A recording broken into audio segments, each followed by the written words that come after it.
Hi, all, and welcome to a postscript or an addendum to episode 51, which was about sick leave usage.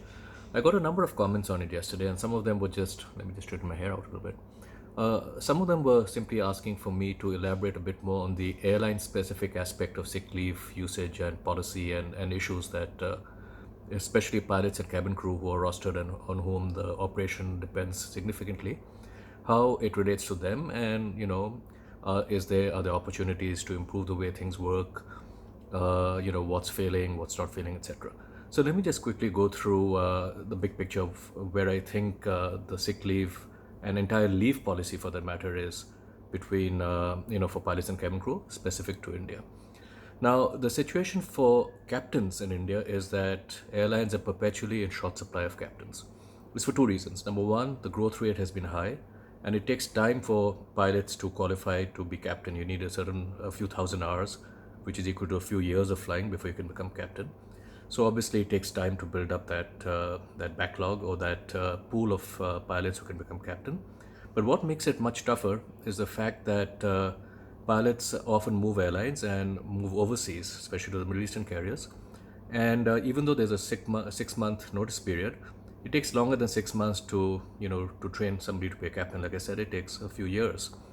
So when there's a high demand for captains and they get poached or they get, and there's nothing wrong with that. They leave for a better opportunity. That's their choice, and they serve their notice period. It takes airlines time to backfill the captain positions.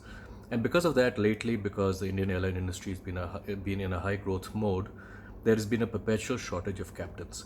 And when there's a shortage and you need to fly your schedule, it unfortunately results in leaves being cut or being difficult to obtain, or leave requests not being granted, which then leads to people to take decisions in their own self-preservation, self-interest, which is, look, I'm not getting leave and ask for it, so I'm just going to call in sick.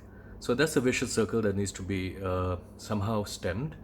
But there's no easy way out of that because, again, the supply of captains is constrained by number of hours and the demand for captains is very high. But all I can suggest in this scenario is that, when captains leave, they serve the notice period. Sometimes some of them, when they leave for foreign carriers, may not serve the notice period, and that makes things even harder. But more fundamentally, airline management should also look more empathetically at pilot leave requests, especially captain leave requests, adjust the schedules accordingly, maybe moderate the growth ambition accordingly, so that they're able to give the pilots the due leave when requested, rather than always saying no. That's for pilots and especially captains. For cabin crew, the situation is similar but a little bit different. Again, very high demand, but there's no shortage of cabin crew candidates.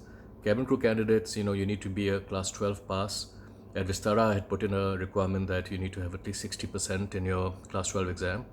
And the reason for the requirement is that the exams required to pass your cabin crew training, especially the safety, SAP qualification, etc., are pretty tough.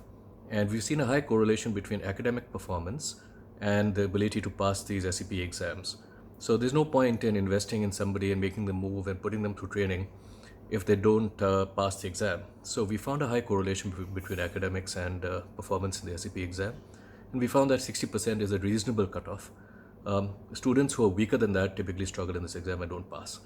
Anyhow, but aside from the 60% requirement for one airline, which is Vistara, there is no real shortage of candidates for cabin crew.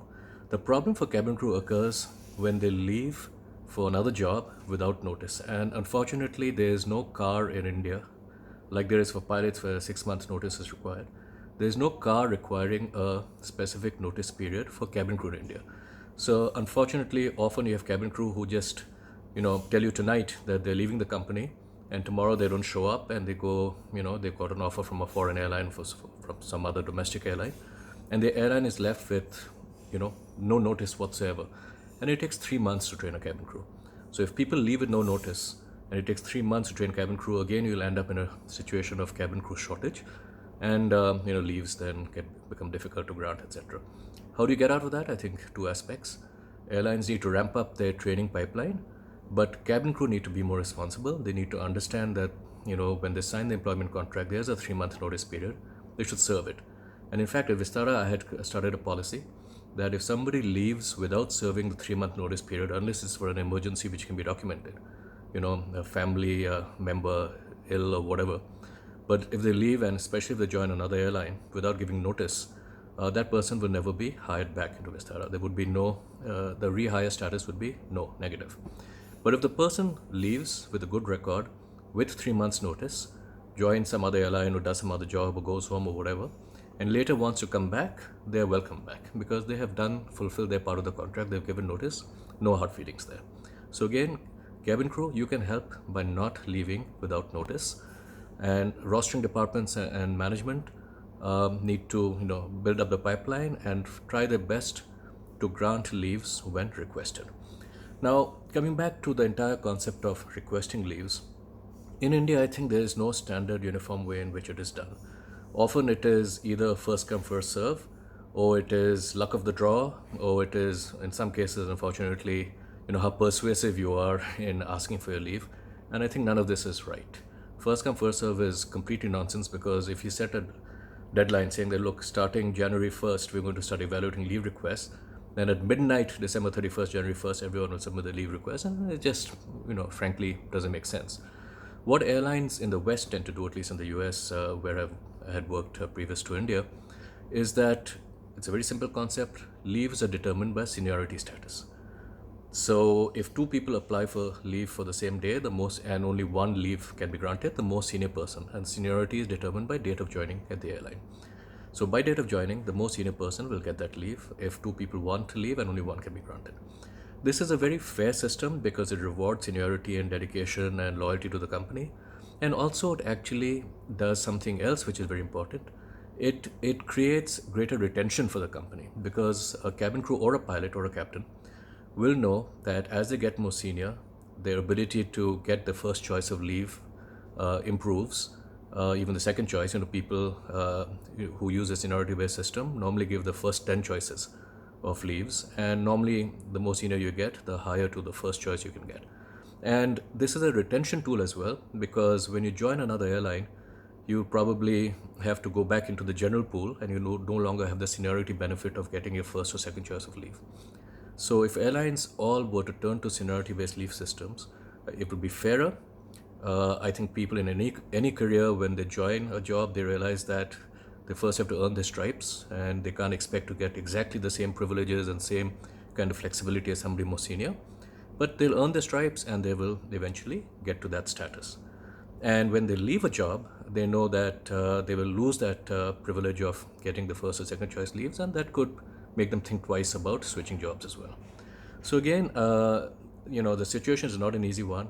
There's a perpetual shortage. For pilots, it is caused by a high demand for captains and the long period it takes to train a captain, even if captains give the 6 months notice before leaving. For cabin crew, it is driven by cabin crew leaving without any notice, and it takes 3 months to replace a cabin crew. And I think contributing factor is the fact that there's no logical, systematic way of determining who gets what leave, and airlines should all move to a seniority-based leave system. So with those thoughts, I just want to end with one final comment, which I had put in my social media post yesterday as a text comment. But again, I think this needs to be really clearly mentioned and emphasized, and the crew need to be really commended for this. For both pilots and cabin crew, what I've seen in India, their productivity is the highest of anything I've seen in the world. By productivity, I mean the number of flight hours per month.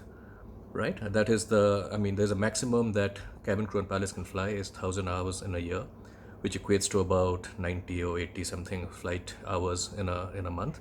And I think India has some of the most productive pilots and cabin crew. A large number of them fly more than the 80 or 90 hours, but they have to max out at 1,000. The problem occurs with the few who fly much less, and they call in leave, are sick more often. But we've discussed that yesterday. That's a separate issue. But again, I want to commend all pilots and cabin crew for being very highly productive in India, and I hope that management and the crew can find a way to make leave policy more staff friendly, yet taking care of the needs of the company. And the company must also moderate or calibrate its growth plans to the ability of its staff and crew, given historical attrition rates, to support the growth plan while still granting the leaves that are a part of the compensation for the employee. So that's it. Hope that was interesting. See you again, episode 52. This was episode 51, addendum. Thanks. Take care.